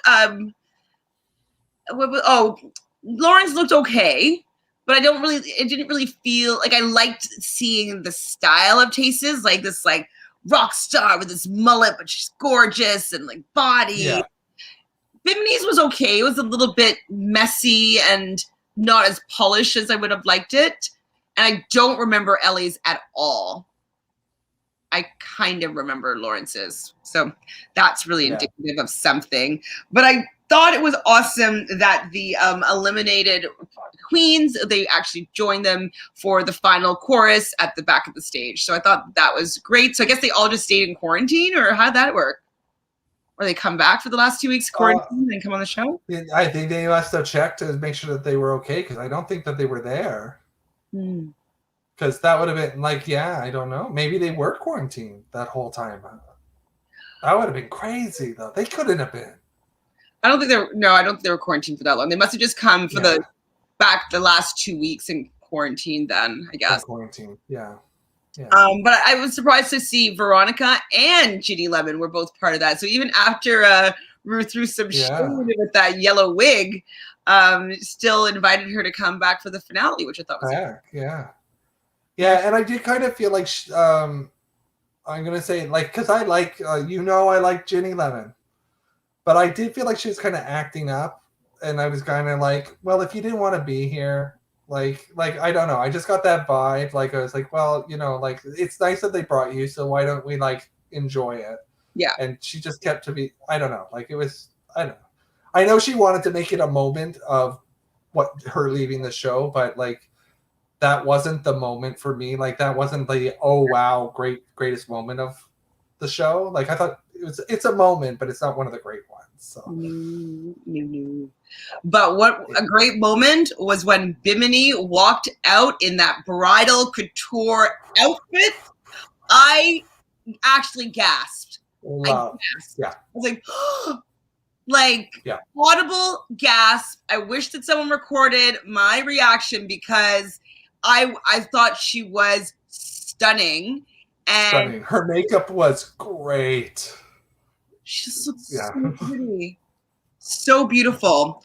Ellie's, she was also quite pretty. I like that Dusty Rose angle she was going with the Glenda, the Good Witch vibes. It's still very much Ellie. It was very beautiful, but I wasn't wowed by it. It's kind of like, I don't know if you're on the same page as me here, but I don't care for Trixie Mattel. And so it's kind of like when it's the look, I'm like, I've seen it before. You never really look any different. Like I don't care about the makeup anymore because I have seen the same makeup for the last 13 weeks or 10 weeks, Right. So it looked great and well thought out, but I was underwhelmed. Well, I have to start. I do love Trixie, so I've seen Trixie in concert. I think Trixie's amazing musician, comedian, act. Like, I think she's wonderful. But I can tell what you're saying. Like, yeah, I feel like, and actually, I think Graham Norton said it as well. Like, we were just expecting for something more, something bigger. Like, I feel like this look was something that, because she's sort of done the doll look or the pretty princess look, like, it feels like this would have been the time to do something wow, right? Like, I don't know. It just felt simple a little bit. And I don't know. Did she already do something Wizard of Oz before? Like, she did like the Scarecrow, I think, or she did the 2 looks, and she spun out, or 3 looks, where she spun right. down. And so I'm like, well, you've already done one Wizard of Oz things. I don't know. Yeah. I mean, it was nice though, but it wasn't wow, Yeah. awful. Lawrence's I didn't love either. I thought it looked, in my opinion, a lot like the Avengers look that she did. And so all of a sudden she's saying, that's the first thing I thought. My signature color purple. I was like, oh, okay. So we're making this your signature color now? How did I never know that before? Yeah. We've never talked about that before. I don't remember talking about that before. Now your color's purple. We're going to know you for that. And yeah, that was the first thing I thought. I was like, we've seen this look. It was definitely the Avengers look. She won for it. So good on her for trying to maybe elevate it or do something a little bit differently that worked. But I thought it was a lot the same. And in that moment, I was like, oh, maybe she's going to lose it for herself here by repeating her look and not doing something next level. So I was like, but I did like that she had the badges on her above her tit and the badges for earrings. I thought it was a nice way to use the badges there to remind people how many she's won. I just don't know if for all 4 outfits that were on there, I actually think that hers is the most where I go, Careful. I have not seen Trixie and Katya, like their show. So I haven't seen her outside of Drag Race, and I've never seen her live. So this is just from what I've learned about her on the show. So I'm uneducated in the love for Trixie. Okay, it's just I just don't know any better. You don't have anything in there. Sorry.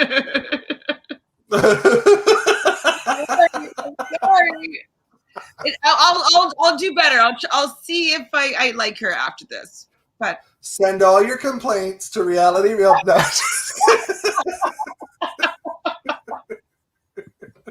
No. Sorry, go ahead.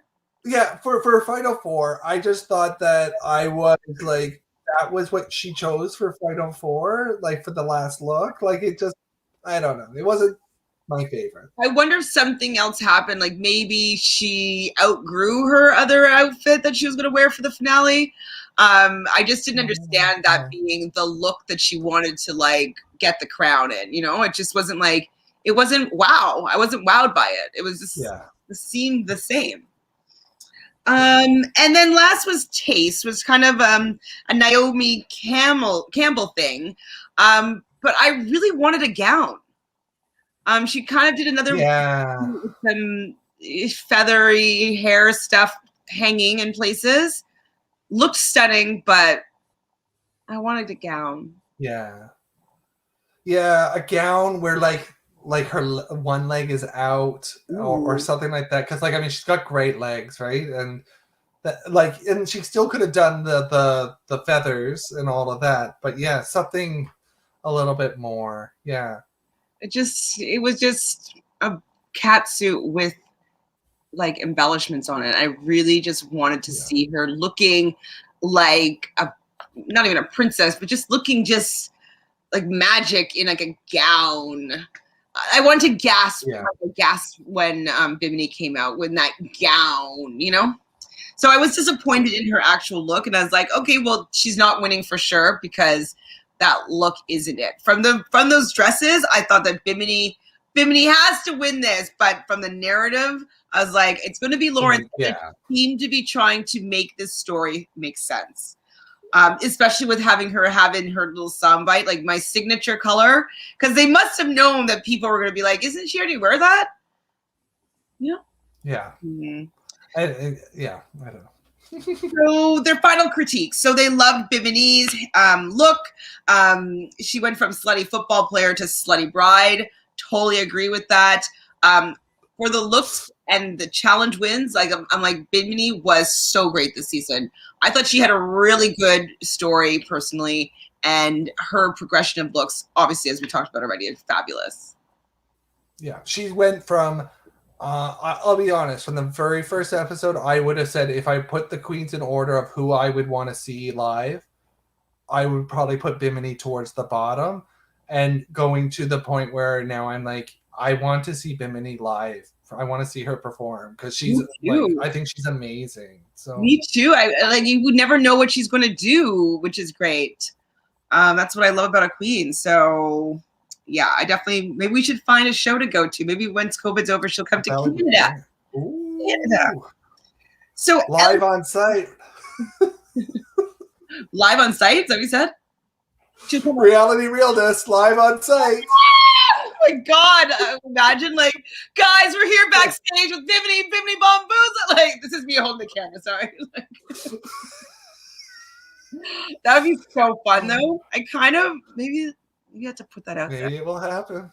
We'll put it out there. Things have. Okay, so we have Ellie. They call her Mary Antoinette in Claire's Accessories. I didn't know they had Claire's Accessories out there. And they do say if you can do this at 21, they can't wait to see what you can do.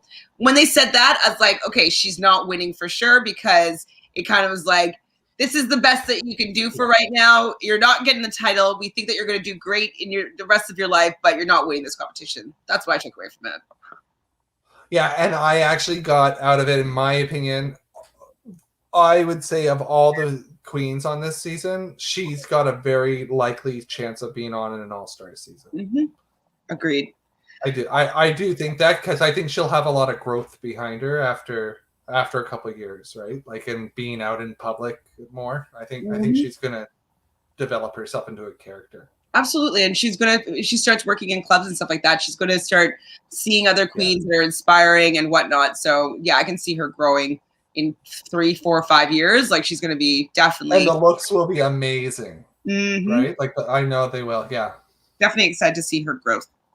Lawrence, they talk about her commanding the stage, and they were just really going off about it being such a smart idea with the racing stripes down or not stripes, but checkers on the arms. And I was like, wait, you're not going to read her for the fact that it looks exactly like her Avengers costume? I was like, okay, they want to give her this crown because, like, that's the first thing that I said was like, and they just complimented her on everything. Yeah. They thought the badges were great, as we did too, as a kind of an FU to the other queens. So I mean, I think that Lawrence looked good, but I didn't think it was a wow, and I was very surprised that they didn't read her. And I think it's a good thing, but I think it's a risky thing, because going out there with 3 on is good, but you'll know that question of why should I win comes up. And Bimini, if she was a game player, would say, yeah, she looks great in her things. Unfortunately, I had 4, so the numbers wouldn't have worked or something, right? Or something, right? Like she put it out there that, look, I've got 3. And Bimini could have went, well, look, I've got 4. It's on her like garter belt or something, like just like that would have been great. It would have been good. But she already did the 4 gag when she went in for the interview. She was wearing the buttons. Yeah. Maybe she just didn't want to do it twice, you know. So Tape, they say that she was the absolute lip sync assassin. They felt that her looks had the most of elevation. Like she has improved. I think that she really has improved. We can't really tell, but I thought that she was a little bit too crafty in the beginning. It seemed a little bit makeshift, and I do feel as though she got more polished near the end. Now, it could be because she was living with Ahura, and so maybe some of her looks that she brought back round 2 got a little bit more finished and a little bit more polished looking. But definitely in the beginning of the competition, I felt that she didn't look as put together as she did in the finale. So that time probably did well. No, I remember me and you were talking in the first couple episodes, and we were so sure that Estina was going to be going far, and we said Taste is good, but Estina seems to be like projecting it more. And there was that talk about, you know, they didn't have a lot of people of color, like people out there in the drag community for them to go at, like put themselves out there, even after like celebrities, like they were like, oh, I think they both did Naomi Campbell thing, and it's like, oh, there's not a lot of that. And so I'm glad that I and you in some ways were like, we got to see Taste grow into this character, right? Like we got to see this, and because I think that I went into it again with like Bimini, I kind of was like, I just don't know if we're gonna see her for very long. Like she doesn't seem like she'll be here long. But I'm glad that she was, because I think her character, I mean, I love her. I think she's funny. So funny. Me too. And then Bimini. Oh no, we talked about Bimini. So they loved a slutty football player. Just slutty bride. So they show them now the younger versions of themselves. So 7-year-old Tommy, 2-year-old Elliot, 10-year-old Lawrence, and 6-year-old Tace. I mean, I didn't write down all of their what they wanted to say to themselves, the younger versions of themselves, but I thought it's always such a cute little moment. And I did laugh at Lawrence's hair, because he did talk about how thick his hair was. Yeah. And that he had to shave the sides so he can fit it under the wig, and you could see he had some thick hair at 10. Thick hair.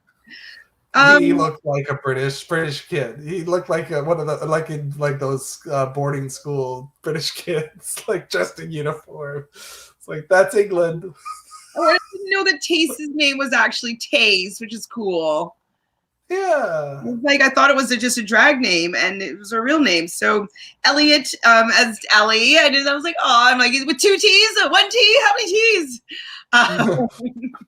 Elliot, so Ellie, and then Lawrence obviously kept his real name, and then Tommy is Bimini, though. That's so cute. Tommy, yeah, so cute. He's a little ginger. You could tell that, no? Pardon? You could tell that, no? Or you didn't know? Oh, you could tell that beforehand, but like in the photo, I was like, "Oh, look at that hair color!" I'm like, I know that hair color. He looked like a famous, like a child star. Like, maybe he was. Yeah. I don't know, but like he does look familiar. His face is a very familiar face.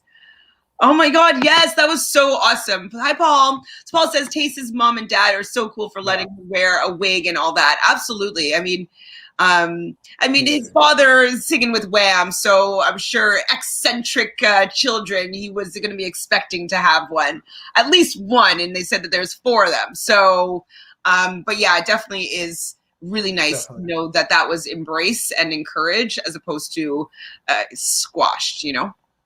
100%. And it's nice that he like that goes out there, right? Like Tace says, like that happened, and that was how many ever years ago. I mean, you know, there might be parents watching with their kids, and that might be something that goes, you know what? Yeah, let's just let them put the wig on. And so it's nice. 100%. So they each get to have a moment to say why they should be the next drag superstar. Bimini says, I want to keep pushing to celebrate weirdness and queerness. Ellie says, I've been styling my own wigs and doing my own makeup and outfits, and that he taught himself. So I thought that was actually really cool.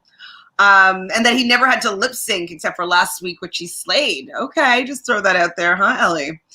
We talk about it being his drag being escapism, and that he really thinks that he can make a difference. And then I wrote down, the swell in this music is telling me that Lawrence is winning. Like, it was like, dun, dun, dun, dun, dun, dun, dun, like, it was like this crescendo for what he was saying. I was like, they really want us to be on the page of him winning this competition.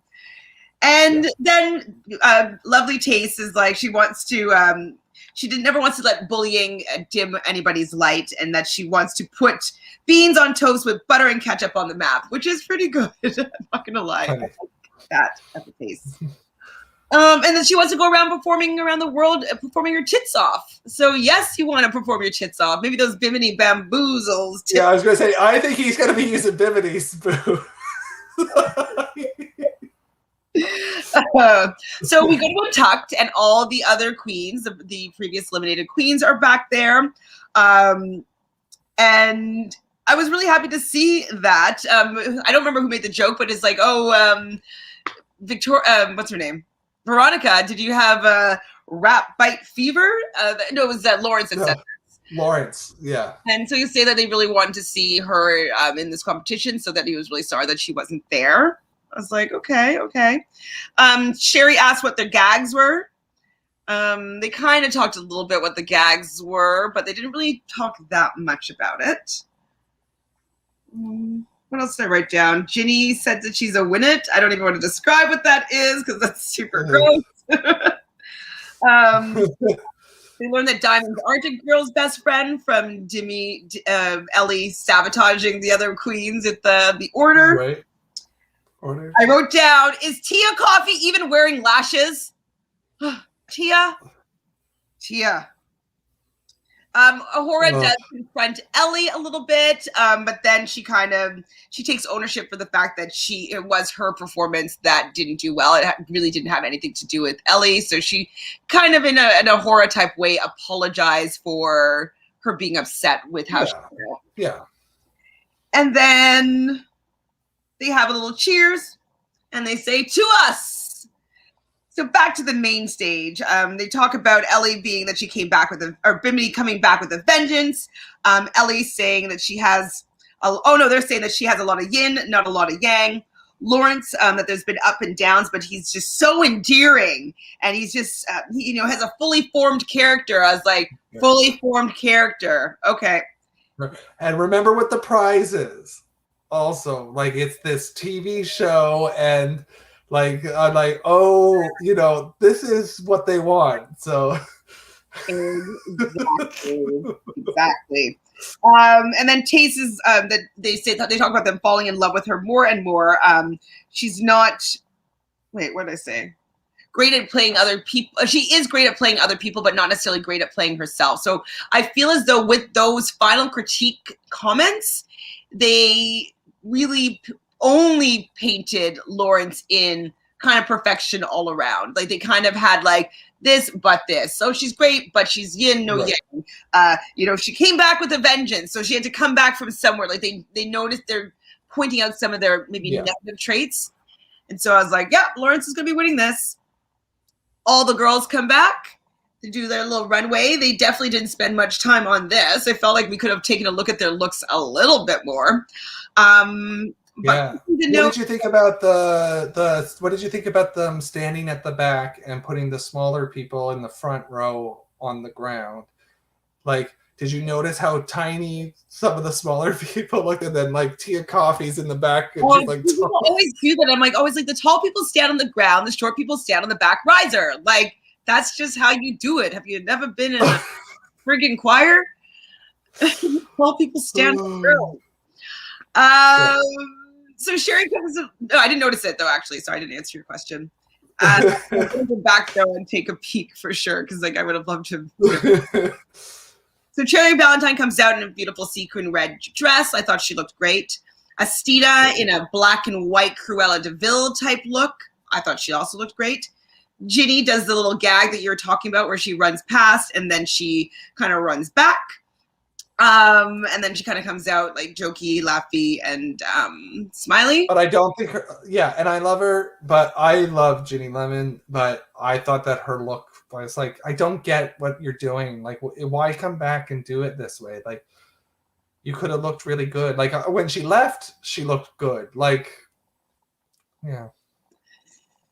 Yeah. I mean, she just did what she does best, she enjoys to do. She didn't really do something that was no wow factor.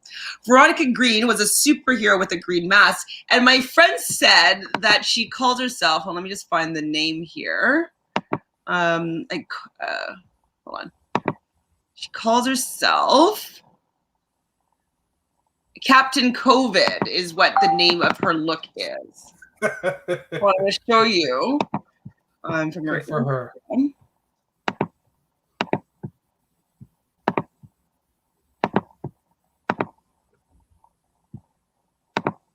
So that's how she knew that she was Captain COVID. Love it. So I love that, but I didn't love it as a look that's a standalone look. I thought it was pretty underwhelming. So then we had Joe Black in a kind of red gown with a very extravagant red gown with a nice big headpiece, which I thought was really cool. With the ship, it was a ship. It was beautiful. It was great. I thought it was pretty fantastic. I wish we see more of his actual clothes and like things that he creates. I thought Tia Coffey's look was pedestrian, but I know Ron was saying that she was imitating Rue's cover look or whatnot. I didn't pick up on that, and I couldn't find a photo, so I'm not sure about that. I'll have to take a look. No, it was not good. No, it was not good. Sister with the axe and the blue mouth. I was like, okay, sister. I wrote somebody looked gorgeous, but I don't know who that last person was. Who was it? Ahura looked gorgeous, but I thought she could have had a bit of a more interesting look in the end, but I thought she still looked really pretty. So each of these girls are going to get a QBE, which is a Queen of British Eleganza. And it's like I think it's a pin of some sort with Rue's face on it, which I thought was funny. That's funny. And I bet the first season girls are like, where's mine? Right? Like, wait. How is it, like, they get to go home, come back, all this, and like, what do we get? Nothing. They probably are pretty upset. I want one of those. Like, how do I get my hand on one of those? Yes. Well, Ginny Lemon might sell hers. Who knows?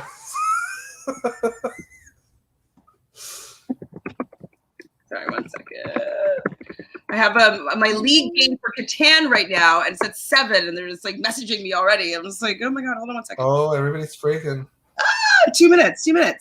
And so she calls 3 queens forward out of the final 4, and Ellie's name is not called, and so Ellie is the 4th person, or final top 4, and she didn't move on to the final 3, which was pretty much expected. So then they had to lip sync for the crown, and they're lip syncing to "I'm Still Standing" by Elton John. Great song, but a song that I would say would be most suited for Miss Lawrence Chaney. And kind of like Ron says here, I don't think it matters what any of the other 3 said. Lawrence had it won from when Rue first said Lawrence Chaney. Yeah, back for episode. What was that? 1 or 2? Like we knew she was winning. That she loved her. Yeah. Loved her. And that song wasn't something that Taste is going to slay or that Ellie was really going to slay. Great song, but it's more campy. A camp queen will be able to pull it off a little bit better, and that is what Lawrence is. And with that, even though Bimini does the Russian doll dance, and I was like, okay, that's kind of doing something with it, like making them look at you and doing something a little bit different. But no, the next UK's drag superstar is Lawrence Chaney. Aww. So I'm definitely happy with how it went down. I would have liked seeing Bimini win. I thought the finale was great, though. I thought Bimini's look at the end should have been enough to get her to win because I thought she just looked so beautiful. But we knew all along that RuPaul wanted to give it to Lawrence. So it was no surprise that she won. I think she deserves the win. So it wasn't like a robbed queen in that way. I definitely think that she deserves the win, but I just think Bimini deserved it just a little bit more. But what I'm going to say is this has been a wonderful season of queens that I think are all just, I mean, they're queens that I want to actually see. And I hope that they all do well. Like, honestly, I think like it's been, you and I have said, like the British season is just so much different. If you didn't watch it, oh, my dinner's almost here. If you didn't watch this season and this is your first time watching us, go back and watch this season. Watch season 1. The UK version is just amazing. It was for the performance, not the performance. Oh, okay. I'll take a look for sure. I want you to see that. I did not notice it. I thought they were wearing this. No, they weren't wearing the same thing. So yes, okay, I'm going to check it out. But yes, Phil, honestly, this has been such a pleasure. I can't wait for you to go down the Circle UK and see how you feel about that. But doing this Drag Race UK was awesome with you. So thanks for sharing. I'm glad we did. The last couple months talking about these amazing drag queens. And Ron, thanks for being here supporting us too. It's been super great. As usual, we want to give a little plug here to make sure everybody subscribes. Phil and I will be back soon, finishing off with Australia's Amazing Race. So we'll finish off that season shortly. I'm not sure when, but we're going to figure out a date. It might even be Thursdays at sometimes. It might be when we decide to do it. So we'll let you know when that's going to be happening. And unless you have something else to say, Phil, is that it? No, this has been a lot of fun. Thanks for including me, Chantele, and looking forward to maybe the next RuPaul Drag Race UK. Yes! Woo! Right.